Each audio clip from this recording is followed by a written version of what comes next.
Bonjour à toi et bienvenue sur l'émission En Amour. Moi c'est Nicolas, je suis l'auteur du blog grainesdecoeur.fr et je te souhaite la bienvenue sur le podcast. Alors aujourd'hui on est en octobre 2022, c'est l'épisode 77 que j'ai intitulé Tout changer dans votre couple, dans ton couple, en une clé. Donc ce podcast, il arrive en fin octobre. Moi, je suis en vacances au Portugal pendant ce temps-là. Je l'ai enregistré un peu avant de partir. J'espère que ça se passe bien. Si tu es en vacances pour les Français, si vous êtes en vacances, que ça se passe bien aussi pour vous. Vous avez pu profiter un peu de j'espère, ce beau temps à cette époque-là. Comme j'enregistre un peu en avance, je ne sais pas trop quel temps il fera, mais j'espère que vous avez du beau temps, que ça se passe bien pour toi. Et ce podcast, il est intéressant parce que le sujet d'aujourd'hui, c'est un sujet que je trouvais essentiel, parce que c'est une clé. Et en même temps, c'est un sujet que j'ai dû mettre en pratique dans mon couple. C'est quelque chose que j'ai dû réappliquer, refaire l'effort de faire, notamment pour ces vacances au Portugal, notamment pour d'autres choses, pour vraiment arriver à créer une belle relation, on va dire pour le moment, sans te donner trop de détails. On va voir la clé ensemble. Et parce que cet épisode, pour moi, c'est un exercice très intéressant. Dans le sens où, si j'avais à partager qu'une seule chose avec toi, en fait, qu'est-ce que ce serait ?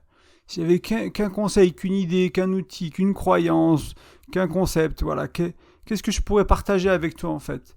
Qu'est-ce qui pourrait avoir le plus d'impact possible ? S'il y avait vraiment qu'une chose que je pouvais mettre en avant, si on avait 5 minutes et qu'il fallait que je prenne ces 5 minutes pour t'expliquer une seule chose, on va prendre un peu plus que 5 minutes aujourd'hui, mais s'il y avait qu'une seule chose que je voudrais partager, s'il y avait qu'une chose dans mon message qui était importante, qu'est-ce que ce serait ? Donc c'est cette question que je me suis posée.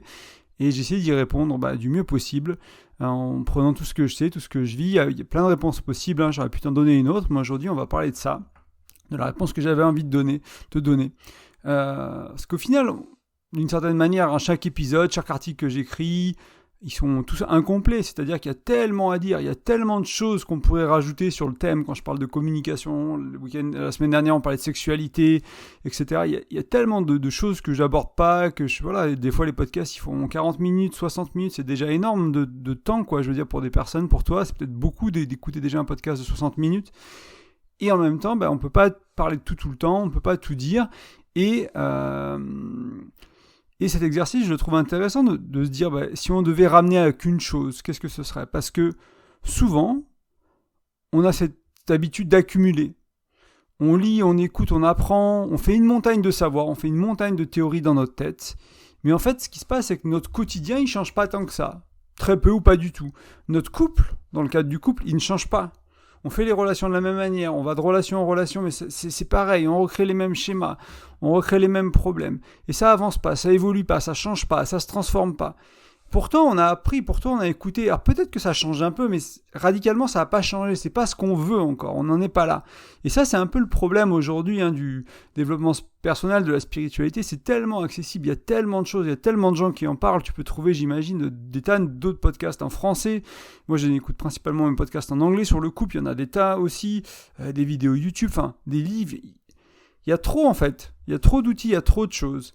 Et du coup, on a un peu du mal, des fois, à l'appliquer dans notre vie. Et on va d'outil en outil, de livre en livre, en se disant, ça m'a pas transcendé, alors je vais voir le prochain.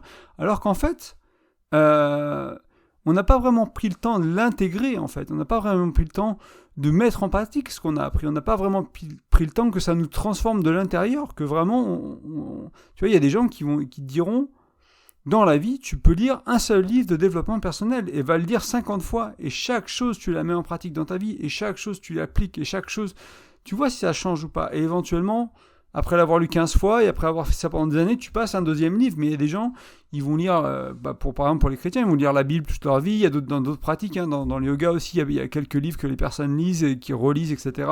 Et qui vont suivre. Donc dans la spiritualité, des fois, il y a cette idée que un seul livre suffit et il est tellement profond qu'il suffit pour une vie. Donc c'est le cas de textes sacrés par exemple, du moins c'est l'intention. Ça parlera pas à tout le monde, mais ça peut être, c'est un exemple que tout le monde connaît, du moins c'est pour ça que je le prends. Il y a ces deux opposés entre guillemets. Il y a je lis un texte, je lis un livre toute ma vie et je l'approfondis et je butine de partout. Je vais de séminaires, en retraite, en bouquins, en vidéo, en podcast, je vais partout et j'apprends tout et j'essaie de tout connaître et voilà. Et au final, moi, je m'en fiche que tu prennes l'un ou l'autre. Peu importe, c'est pas ça qui est important. C'est est-ce que tu mets en pratique, est-ce que ça change ta vie ? Si tu peux lire le même livre toute ta vie, si tu mets pas en pratique, ça changera rien. Et puis tu vas lire le même livre toute ta vie. Si tu lis 50 livres, c'est pas mieux. Si tu mets pas en pratique, ça change pas. Donc cette idée aujourd'hui, on va ralentir, on va s'arrêter. on va essayer de se dire, ok, est-ce que cette chose-là, que je vais amener dans pas longtemps, on va en parler, hein, mais est-ce qu'elle peut changer mon couple? Si oui, est-ce que j'ai envie de la mettre en pratique? Et si oui, est-ce que je vais vraiment le faire? C'est aller vraiment dans la mise en pratique et pas juste mentalement de se dire j'ai compris le concept, ça me parle, etc. C'est de se dire voilà, j'ai une tension dans mon couple, j'ai un problème, j'ai quelque chose qui va pas. Qu'est-ce que j'écoutais dans ce podcast? Oui, il fallait faire ça, ok, j'y vais. Et on y retourne, pendant des mois et des mois et des mois et des mois, on essaye, des années. Et moi, c'est quelque chose certaines choses, hein, je l'ai fait notamment avec ce que je t'amène aujourd'hui, c'est quelque chose, ça fait des années que je le fais et que j'essaie d'être meilleur en le suivant. Il y a d'autres choses que j'ai pris, il y a plein de choses que j'ai lues et j'ai butiné, je suis allé de livre en livre, de podcast en podcast, sans appliquer. Et puis oui, au fond de ma tête, je sais qu'il y a un concept théorique qui dit que ça, mais en fait, ma relation, elle ne le démontre pas. Et c'est un peu ça, hein, en anglais, ils appellent ça le bottom line, quoi. Ce qui est important, c'est est-ce que ta relation, elle le démontre? Est-ce que ton couple, il le démontre que ce que tu as appris, tu l'as mis en pratique? Est-ce que tu as utilisé, entre guillemets, le potentiel de l'outil, de la croyance, de ce que tu as appris, ou est-ce que tu as raté ce potentiel-là?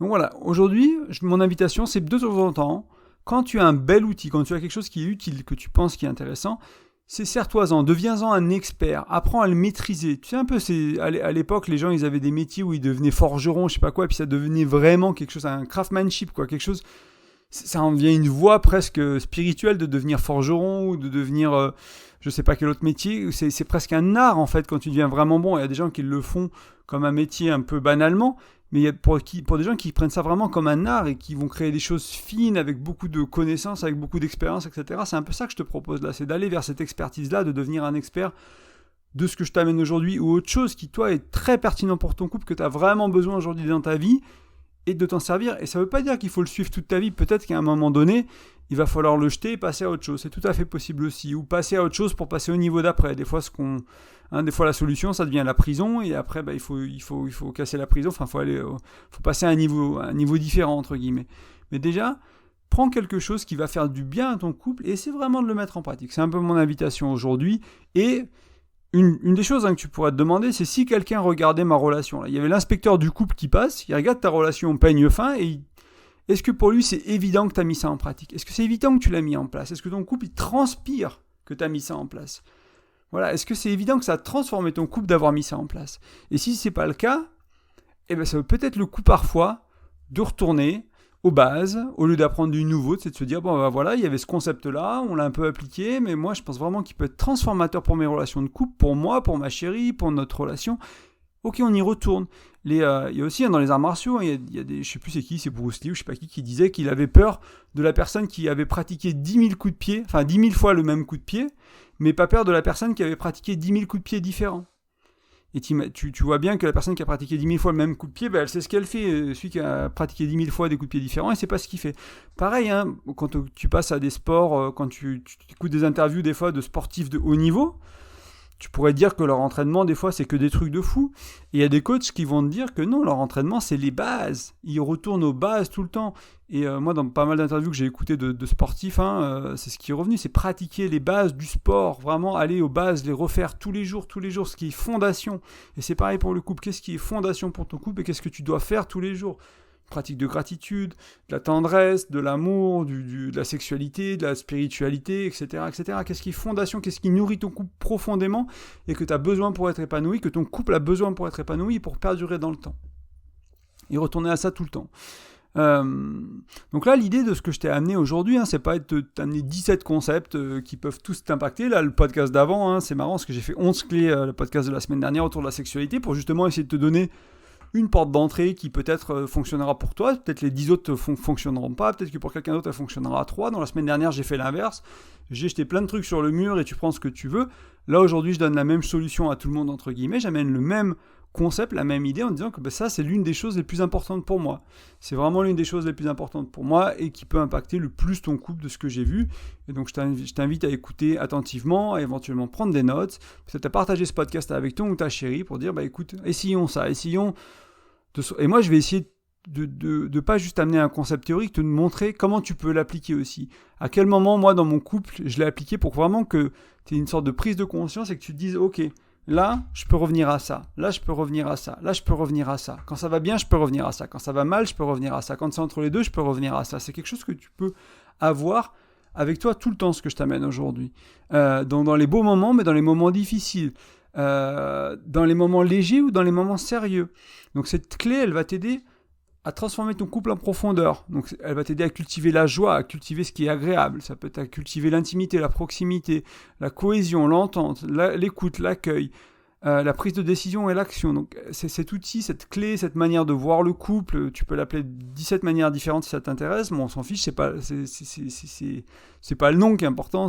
Moi je lui ai donné un nom pour essayer voilà, mais c'est dans les faits. Est-ce que ton couple démontre? Est-ce que toi tu as compris ce que c'est? Est-ce que tu arrives à l'appliquer? C'est ça qui est important.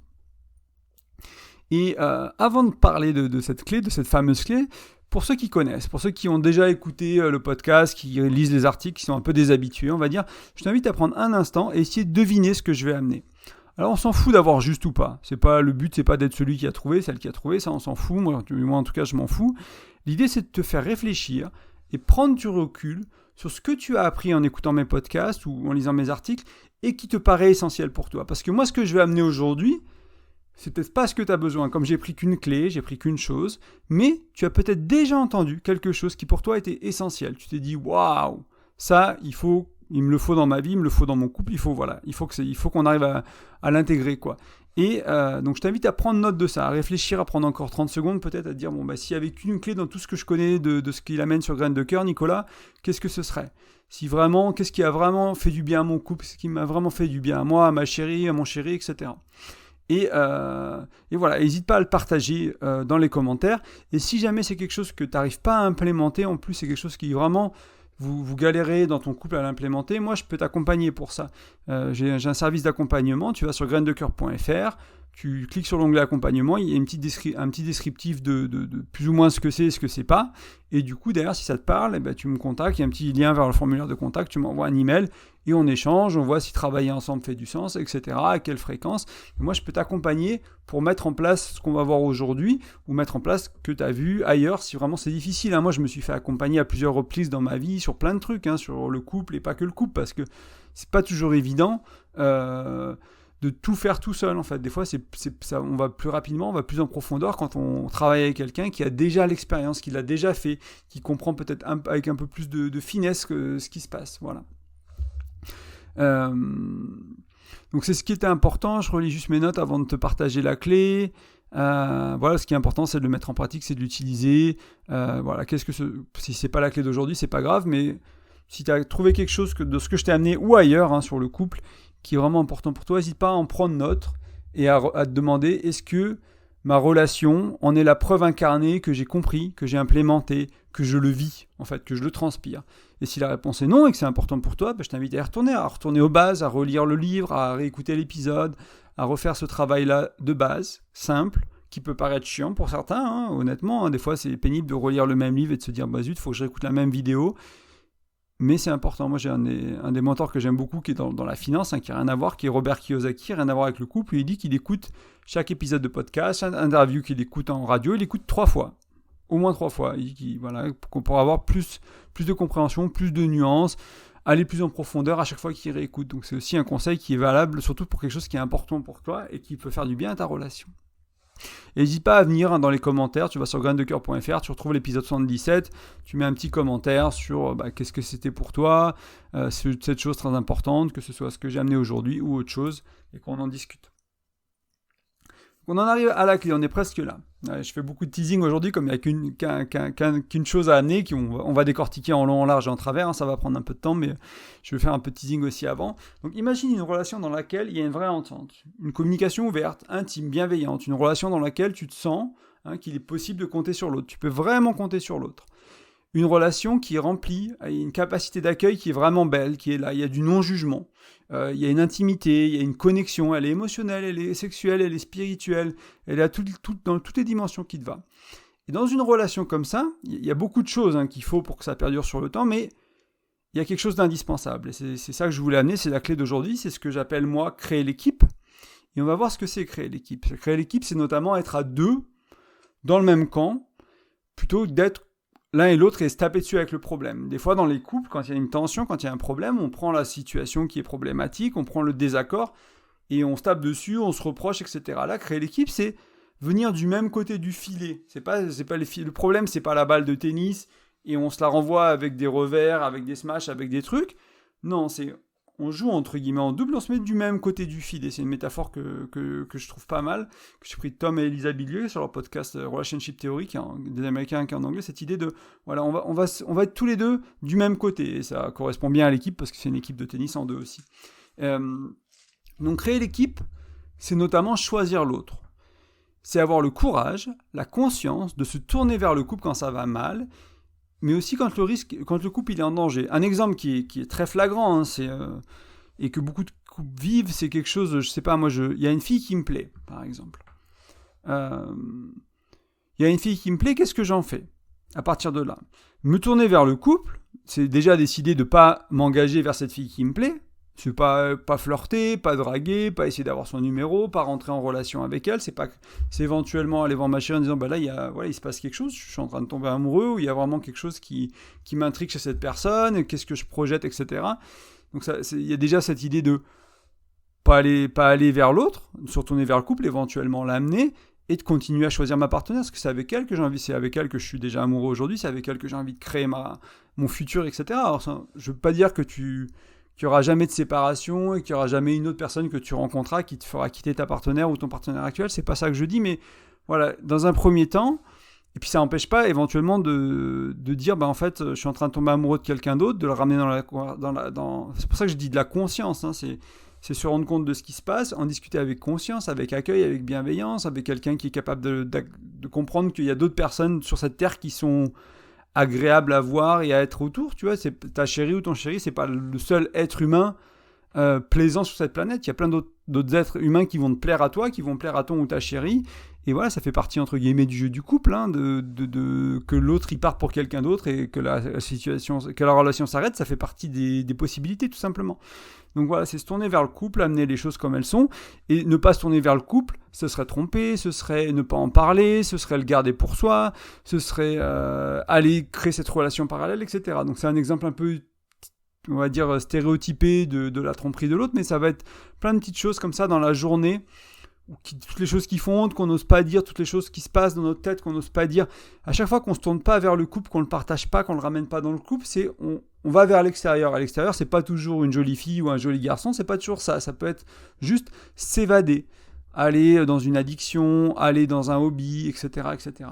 Et ne pas se tourner vers le couple. Donc ça, c'est essentiel. Créer l'équipe, c'est choisir l'autre et se tourner vers le couple. C'est aussi une curiosité, créer l'équipe. Donc, du point de vue de l'autre, et d'être curieux du point de vue de l'autre et de chercher vraiment à comprendre l'autre. Ça évite de juger, ça évite de cataloguer quand on cherche à comprendre. Ça permet d'aller dans une écoute plus profonde, dans une compréhension plus profonde, et aussi vraiment de découvrir. Parce que plein de fois, notre partenaire nous dit quelque chose et on va le mettre dans une case. On a déjà entendu, on a déjà vu, etc. On connaît. Et en fait, si on prend le temps, si on est curieux, si on pose des questions, si on creuse un peu, si on s'intéresse, pas pour questionner, pas pour voilà, mais vraiment s'intéresser, de la curiosité, de la bonne curiosité authentique et bienveillante. Si on s'intéresse, on va se rendre compte que c'est un peu différent de la dernière fois, qu'il y a une petite nuance, il y a quelque chose de pas pareil. C'est là qu'on va vraiment apprendre à connaître l'autre. On connaît pas l'autre parce qu'il a 3 gros traits de caractère qu'on a identifiés après une semaine. C'est dans la nuance qu'on apprend à connaître l'autre. C'est vraiment dans ces nuances-là. Donc là, ce que tu peux faire, c'est cultiver la curiosité, avoir envie de connaître l'autre, de comprendre l'autre.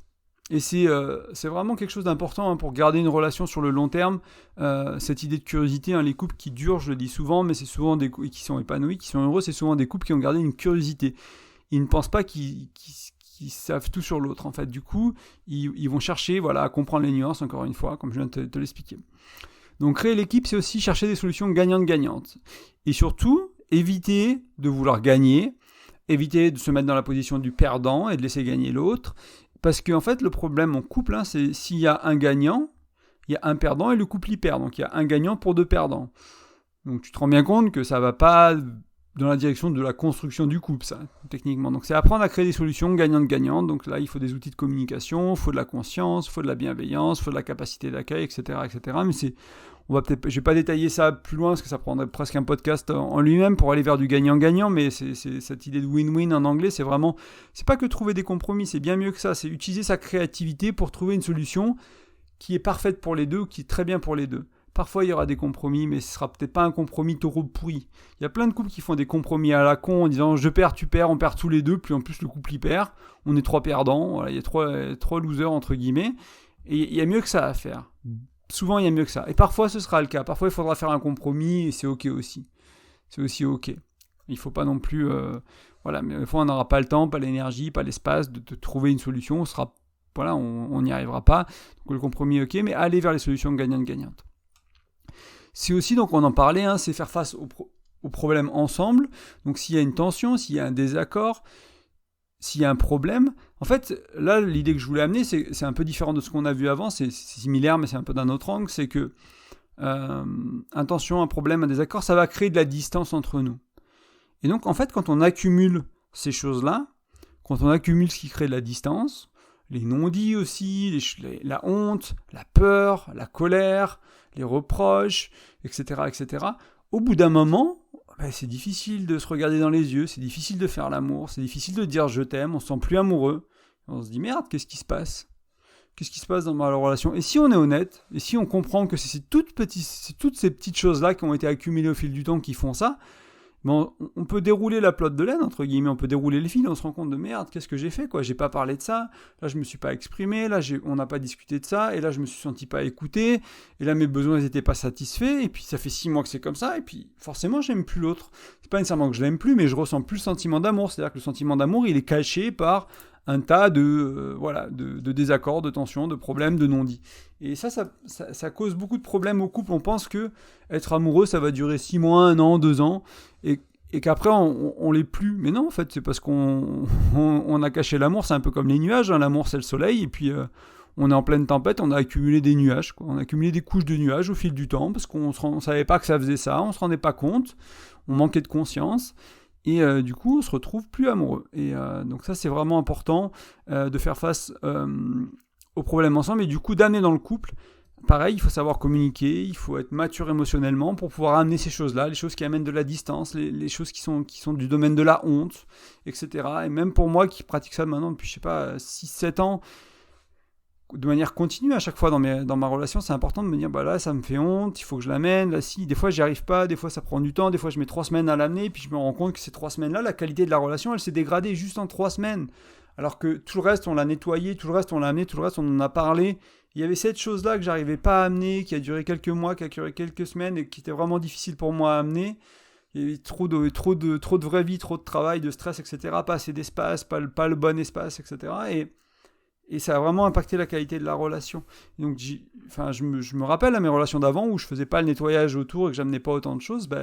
Oui, forcément, il y a de la déconnexion. Forcément, il y a de la distance entre nous. Oui, l'inverse serait surprenant en fait. Quand tu y penses de ce point de vue-là, la proximité, de l'intimité, de la complicité, quand tu cultives la distance, les choses qui créent de la distance, c'est de la chance quoi. Si c'est encore là, vraiment, c'est vraiment de la chance. Et puis, c'est pas du tout étonnant. Donc créer l'équipe, c'est aussi cultiver les fondations du couple. Donc je te rappelle que les fondations du couple, c'est l'engagement et la confiance. Donc là, j'en parle souvent, j'en ai parlé beaucoup dans les épisodes précédents. Je sais pas, c'est un principe de John Gottman. L'engagement et la confiance en tant que fondation du couple. Mais juste la question que je voulais te poser, c'est comment en fait tu peux vivre un couple épanoui s'il n'y a pas ou peu de confiance ou s'il n'y a pas ou peu d'engagement ? Comment toi tu vis ? Tu t'imagines que c'est possible ? Moi, j'imagine pas que c'est possible. Donc j'ai trouvé des outils, des manières de faire qui vont aller aider vers le cultiver l'engagement, la confiance, et puis travailler sur ma peur de l'engagement aussi, parce qu'on a tous peur de s'engager. Il y en a plein qui disent non, j'ai pas peur, ou soit j'ai très peur, soit j'ai pas peur. Non, c'est différent. Est-ce que tu es prêt à faire des enfants ? Est-ce que tu es prêt à acheter une maison ? Est-ce que tu es prêt à te marier ? Est-ce que tu es prêt à vivre à 2 ? Est-ce que tu es prêt à coucher ? Enfin voilà, tout ça, c'est des différentes couches d'engagement, en fait, tout simplement. Et du coup, à chaque fois, la couche du dessus, elle fait peur, des fois. Donc, ok, t'es à l'aise avec l'engagement d'aujourd'hui, mais ce serait quoi de partager le code de ton téléphone avec ton amoureux pour qu'il n'y ait plus vraiment de possibilité de cacher quoi que ce soit ? Voilà, est-ce Est-ce que tu es prêt à ça? Est-ce que c'est un engagement qui te fait peur? Et si oui, qu'est-ce que tu as à cacher en fait? Après, il y a des idées de jardin secret, d'intimité, il y a d'autres questions, mais voilà, juste pour te faire réfléchir un peu. Éventuellement, créer l'équipe, c'est pas s'étouffer, c'est pas s'asphyxier, c'est aussi se nourrir en dehors du couple et d'en ramener, du moins ce qui est pertinent, ce qui est utile, en ramener une partie dans le couple. Ça peut être un sport, ça peut être une pratique artistique, ça peut être développer une nouvelle compétence même pour le travail des fois. Je sais pas, moi, ma chérie et moi, on est tous les deux auto-entrepreneurs. Ce que j'ai appris au travail avant ou ce que j'apprends pour le travail aujourd'hui, des fois ça va être des compétences sur les réseaux sociaux, ça va être des choses comme ça. Et en fait, je peux le mettre au service du couple. Alors tout ce que j'apprends, tout ce que je fais en tant que sport, tout ce que je fais dans l'art, etc., c'est pas toujours pertinent au couple, mais ça peut être aussi de se rendre compte que même dans les différences, il y a des choses qui peuvent nous lier, il y a de la découverte à offrir, il y a l'initiation, il y a plein de choses qu'on peut faire dans la différence et des choses qu'on fait en dehors du couple, qu'on fait pas ensemble et qui peuvent parfois ressembler, au premier abord, qu'on peut avoir avec le couple, comment elles peuvent nourrir le couple. C'est aussi ça, créer l'équipe, c'est avoir cette conscience-là de dire, je vais nourrir mon couple. Et comment je peux le faire? Elle n'est pas dans ce sport-là, il n'est pas dans ce sport-là, on n'aime pas exactement les mêmes choses, et en même temps, hop, là, là, ça match, là, il y a quelque chose entre les deux, on peut le faire. On peut faire une journée, on peut faire une demi-journée, on peut juste en parler, etc. Donc ça peut être intéressant. Et pour certains, on pourrait dire que créer l'équipe, c'est aussi définir les règles, les valeurs et la vision du couple. Donc les règles, c'est un peu les règles de fonctionnement, et puis les limites aussi, d'une certaine manière, c'est quoi tromper? Moi, c'est souvent ce que j'amène quand on parle de règles du couple. Est-ce que avec ta ou ton chéri, est-ce que tu as défini c'est quoi tromper? Est-ce que c'est coucher? Est-ce que c'est embrasser? Est-ce que c'est commencer à flirter? Est-ce que c'est récupérer un numéro de téléphone? Elle est où la limite? Toi, c'est où si tu découvrais ce qui se passait, si ton partenaire était en train de faire ça, de récupérer un numéro de téléphone, d'avoir des conversations en parallèle? À quel moment tu te sentirais trompé? Elle est où la limite pour toi? C'est quoi les règles de ton couple à ce niveau-là? Parce qu'il y a des couples où la sexualité, elle est ouverte en fait, par exemple. Il y a des couples où, je sais plus avec qui on discutait de ça, qui parlait avec c'était un Américain qui était en couple avec une Française. Il disait qu'en fait c'était très bizarre pour lui. J'arrive vraiment pas à me rappeler, c'était il y a quelques jours en plus. Et en gros, il disait que pour eux, aux États-Unis, à un moment donné, ils se disent on est en couple, on est exclusif. Tant qu'ils ne se sont pas dit on est en couple, on est exclusif, ils font ce qu'ils veulent, ils sont libres. Ils ont d'autres partenaires, ils n'ont pas de partenaires, ils font ce qu'ils veulent. Et ils trouvaient ça trop bizarre que nous, en France, on arrive et que dès qu'on commence à sortir avec quelqu'un, ce soit justement, ce soit non dit que ça y est, on est un couple et que ça y est, on doit être exclusif. En fait, eux, ils viennent d'une culture où cette chose-là, à un moment, elle se décide. On est un couple, on est exclusif. Ok, très bien. Et après, c'est facile pour eux. C'était facile pour lui de dire, moi, les Français, c'était compliqué parce que je savais jamais sur quel pied danser, quoi. Les Américaines, ils disent, voilà, je sais à quel moment on est un couple, à quel moment on n'est pas un couple. Donc ça, c'est une règle de couple. Mais ça peut être aussi au niveau des finances, de l'éducation des enfants, du foyer, de l'émotionnel, de comment vous gérez les conflits, etc. Les valeurs, ça va être quelles sont les valeurs qui sont hautes pour votre couple. Est-ce que c'est l'aventure? Est-ce que c'est la complicité, etc. Et la vision, c'est quelle relation vous voulez créer? Ok, vous voulez créer un couple exclusif, ok, vous voulez des enfants, très bien, ça va être la majorité des gens, ou une bonne partie, mais on veut chercher à vivre quoi? On veut quel niveau d'intimité? On veut vivre quoi sexuellement? On veut vivre quoi émotionnellement? On veut vivre quoi dans nos aventures? Quel voyage on veut faire, etc. Créer cette vision du comment ça va être de vivre à deux, qu'est-ce qu'on rêve de vivre à deux pas, ce que je rêve de vivre tout seul, parce que ça c'est important d'avoir ma vision à moi, mes valeurs à moi, mes règles à moi, et en même temps qu'est-ce que j'ai envie de créer dans cette relation. Moi ce que je me rends compte c'est que chaque relation que j'ai eue, la vision elle est très différente, même s'il y a toujours des fondamentaux qui sont là parce que c'est moi qui suis dans cette relation et qu'il y a des choses que j'amène et que j'ai envie de vivre dans ma vie.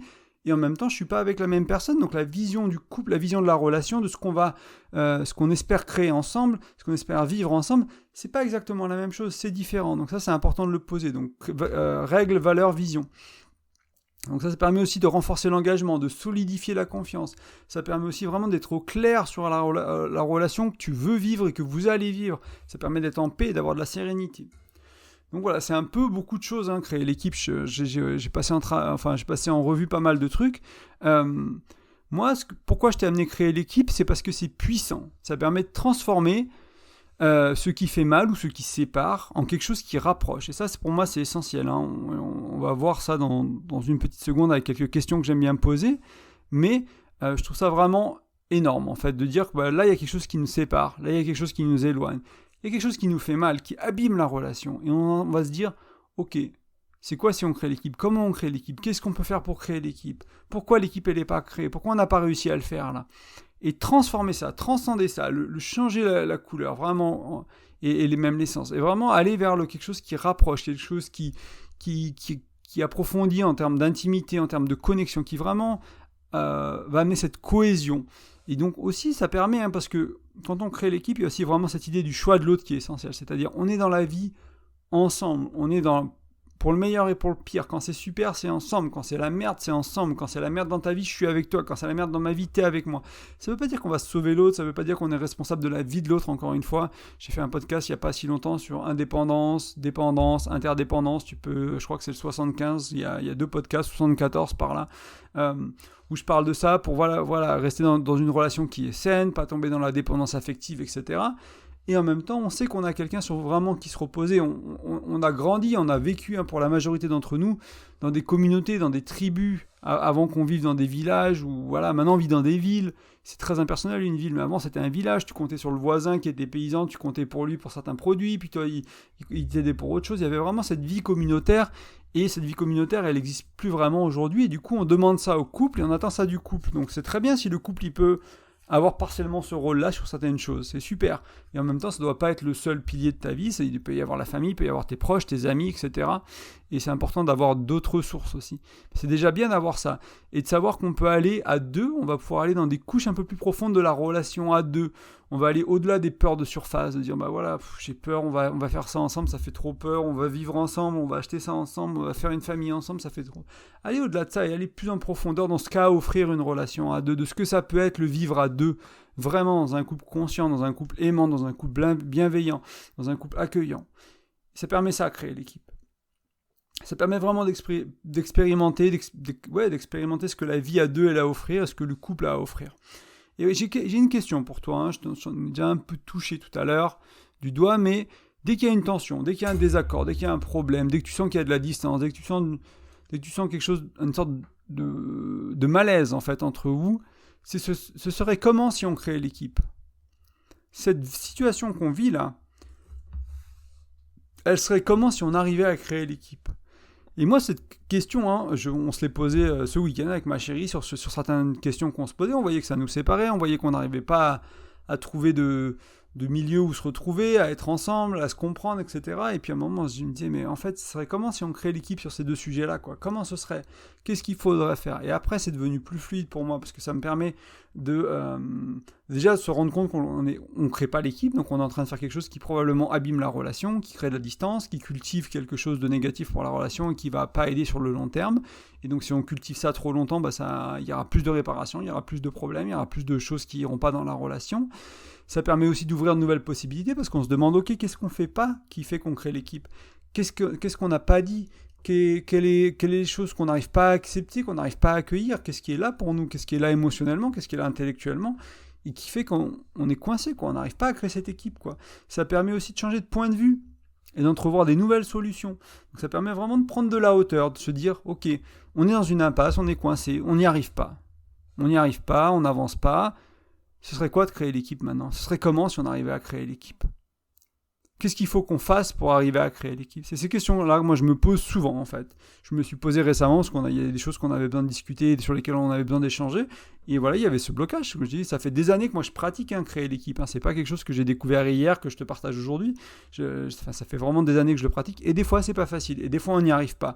La majorité du temps, ça vient naturellement. La majorité du temps, c'est là, c'est fluide. Et de temps en temps, ce que je te disais, il faut aller en profondeur, il faut faire le choix conscient, il faut revenir aux bases et pas chercher quelque chose d'autre. On a déjà l'outil, c'est juste qu'on ne sait pas toujours l'utiliser. Il y a des situations, on ne sait pas l'utiliser, et là je te donne cet outil-là, et l'idée c'est d'essayer de l'utiliser le plus souvent possible, s'il est adapté, si c'est le bon outil à la situation, et pas nécessairement d'aller chercher un autre truc, lire un autre livre, encore de chercher autre chose. Cet outil, il est très bien, il fonctionne très bien, il peut t'aider pour plein de trucs, et même quand ça va bien. Quand ça va bien, l'équipe elle est déjà là, donc tu peux regarder aussi qu'est-ce qui fait que ça marche bien, pourquoi c'est fluide entre nous. Il n'y a pas de jugement, ok, il y a de l'accueil de ce qui est, c'est facile, ça me plaît aussi. Ok, c'est facile cette fois, mais qu'est-ce que ce serait si j'arrivais à le faire quand c'est pas facile? Est-ce que ça permettrait cette fluidité-là, ou que ce soit un peu plus fluide, et d'observer un peu tout ça? parce que créer l'équipe pour moi c'est vraiment une preuve de courage, hein. Il faut de la volonté pour pas refaire un schéma habituel et automatique, hein. C'est ce que je te disais, des fois on est bloqué, même moi avec les années, je suis bloqué dans quelque chose qui n'est pas créer l'équipe, dans quelque chose d'autre, quelque chose qui met de la distance. Et il me faut de la volonté, il me faut du courage, il me faut de la mise à nu, entre guillemets, de ce qui se passe à l'intérieur de moi, dans ma tête, dans mon cœur. Pareil du côté de ma chérie, il faut une capacité d'accueil pour que l'autre l'écoute, etc., ce qu'on a déjà vu ensemble. Et il y a une chose que j'aimerais un peu en conclusion, on est un peu sur la conclusion, c'est pointer du doigt que créer l'équipe, c'est important dans l'intimité, dans la confidence, dans la sexualité. Je tenais à le préciser parce que des fois, on va croiser des couples de super parents ou de super entrepreneurs ou de gens qui sont dans le faire tout le temps, ils voyagent tout le temps, etc. Ils font plein de trucs. Donc, à un certain niveau, ils ont une équipe qui est magnifique. Et en même temps, c'est cette équipe un peu au niveau de l'intime, au niveau du sexuel, au niveau de la confidence, au niveau de l'ouverture de cœur, au niveau de vraiment quelque chose d'émotionnel, c'est pas là, c'est plus là. Du coup, on est un peu pris dans cette équipe du faire, quoi, d'aller, on n'arrête pas, on fait des trucs à droite, à gauche. Mais vraiment, est-ce qu'on prend le temps de se connecter l'un à l'autre ? Est-ce qu'on est vraiment intime l'un envers l'autre ? Et ça, c'est un peu un piège des fois, des gens qui s'imaginent, on est une bonne équipe, quoi. Oui, c'est important d'être une bonne équipe parentale. Oui, si vous êtes entrepreneur, c'est important d'être une bonne équipe d'entrepreneurs. Et en même temps, si vous êtes en couple, si tu es en couple, c'est pour nourrir le couple aussi, c'est pas juste pour avoir un business, c'est pas juste pour avoir des enfants, parce que tes enfants, ils vont grandir dans une famille où les parents, ils s'aiment pas, où il n'y a pas d'intimité entre les parents. Qu'est-ce qu'ils vont faire, tu crois, quand ils auront des chéris ? Ils vont faire la même chose, parce que nous, on a déjà fait ça, on a reproduit ce que nos parents, ils ont vécu dans notre foyer, c'est ce qu'on reproduit, c'est un peu la base de la psychologie, hein. Tu apprends l'amour à la maison en regardant tes parents, en fait, et tu reproduis les mêmes schémas, et pour beaucoup d'entre nous, l'avancée sur ce chemin-là, c'est sortir des schémas des parents. Des fois, on prend le contre-pied aussi des parents, pour certains. Mais pour beaucoup, on est coincé dans les schémas de nos parents. Et du coup, si toi, t'offres à tes enfants un schéma où il n'y a pas d'amour, il n'y a pas de passion, il n'y a pas de désir, il n'y a pas d'intimité, il n'y a pas de sexualité, il n'y a pas de connexion émotionnelle, eh ben, oui, il y a peut-être l'exemple, il y a des beaux exemples à plein d'autres niveaux, mais il manque ça, et ça, c'est important. Est-ce qu'il risque de séparer ton couple sur le long terme et d'avoir des enfants, etc. C'est pas pour te culpabiliser, hein, c'est vraiment pour que tu te rendes compte de l'importance de ça.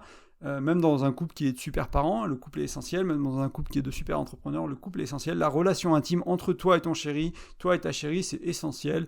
Il faut en prendre soin. Et donc, pas avoir l'excuse du faire, de l'équipe, ailleurs, dans le sport, dans les hobbies, dans les passions, etc. Pour pas faire ce travail-là sur le côté plus intime, plus émotionnel, parfois sexuel aussi. Il y a le cas où c'est l'inverse, hein, où des gens, ils sont une très bonne équipe, on va dire émotionnellement, sexuellement, pas dans la vie, c'est plus rare. Moi, je l'ai beaucoup moins vu, donc je voulais le mentionner, mais voilà, c'est plus souvent des fois des gens qui évitent cette partie-là d'intime qui est plus difficile à... Voilà, on a nos armures, on a nos protections, quoi. On a nos protections, et du coup, c'est plus facile de pas y aller, quoi, et de faire autre chose. Voilà, et c'est un peu tout pour aujourd'hui. Je pensais que ce podcast il serait beaucoup plus court, il fait quand même 40 minutes, et je voulais te demander, est-ce que ça te parle cette idée d'équipe ? Est-ce que t'en es où dans ton couple vis-à-vis de ça ? Est-ce que tu penses que tu arrives à la créer ? Est-ce que tu arrives à la créer souvent ? Est-ce que tu arrives à la créer quand il y a besoin ? Qu'est-ce qui te manque pour créer l'équipe ? Si tu arrivais à créer l'équipe plus souvent, pour toi, à ton avis, ça aurait quel impact sur ton couple ? Comment ton couple il va changer en fait ? Je t'invite à venir encore une fois sur graindecoeur.fr, d'aller dans les commentaires de l'épisode 77, et puis voilà, de me mettre un petit commentaire, comme ça on peut échanger, on peut voir un peu chacun comment vous en êtes, où t'en es, échanger là-dessus, ce sera avec plaisir.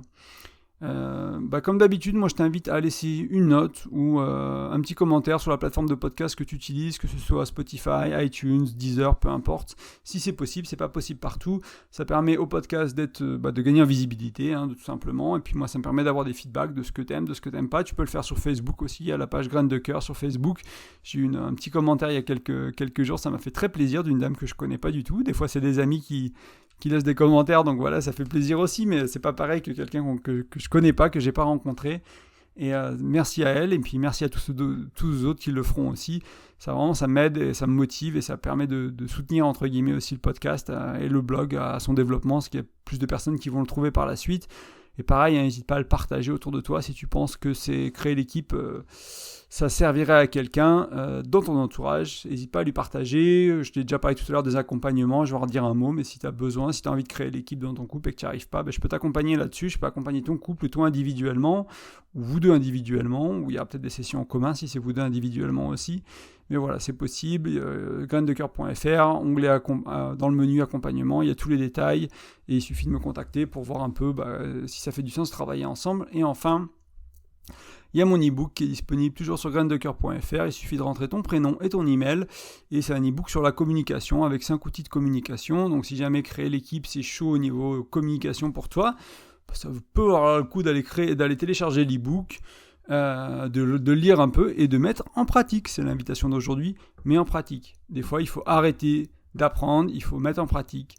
Aller en profondeur, mettre en pratique, aller en profondeur et creuser petit à petit, creuser un sillon qui est de plus en plus profond pour que tu puisses aller, utiliser l'équipe dans des situations où tu étais incapable de l'utiliser avant et c'est ça l'outil qui va te servir. Et parfois, ce sera un outil qui sera trop limité, parfois ce ne sera pas le bon outil et là, ça peut avoir le coup d'aller chercher d'autres clés, d'autres outils, d'autres idées, d'autres concepts, d'autres croyances. En tout cas, je te remercie énormément pour ton écoute et je te dis à bientôt. Salut!